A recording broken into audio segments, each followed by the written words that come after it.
ఉపేంద్ర గారి మూవీస్‌కి రివ్యూ చెప్పేంత స్థాయి నాకు లేదని నాకు తెలుసు. నిన్న రిలీజ్ అయిన 3 మూవీస్‌లో ఏ మూవీ బాగుంది, ఏ మూవీ బాగోలేదు ఈ వీడియోలో చూద్దాం.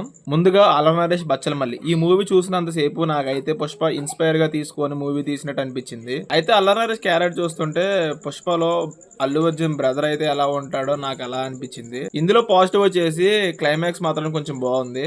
అయితే అల్లరి నరేష్ వాయిస్ కూడా ఇందులో అంత నాకు ఒప్పినట్టు అనిపించలే. విడుదల పార్ట్ 2 ఈ మూవీ వెట్రిమారన్ ఓల్డ్ మూవీ స్టైల్లోనే ఉంటుంది. అయితే విడుదల పార్ట్ 1 మూవీ మనందరికీ కనెక్ట్ అయ్యేటట్టే తీశారు.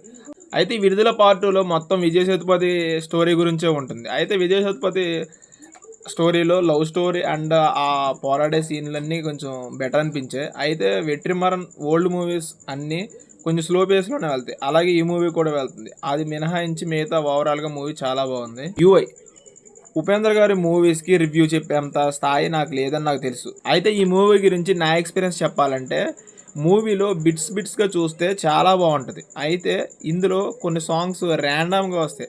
అవి కొంచెం సింక్ లేవనిపించాయి. కానీ ఆ సాంగ్స్‌లో విజువల్ ఎఫెక్ట్స్ అన్నీ హైలైట్ ఉంటాయి. ఓవరాల్‌గా మూవీ గురించి చెప్పాలంటే కొంచెం ల్యాగ్ ఉంది. దాన్ని మినహాయించి సినిమా ఓకేగా అనిపించింది. ఇంతకీ ఈ 3 మూవీస్‌లో మీరు ఏ మూవీ చూసారు? మీకు ఏ మూవీ నచ్చింది కామెంట్ చేయండి. అలాగే వెళ్తూ సబ్స్క్రైబ్ కూడా చేయండి ఫ్రెండ్స్.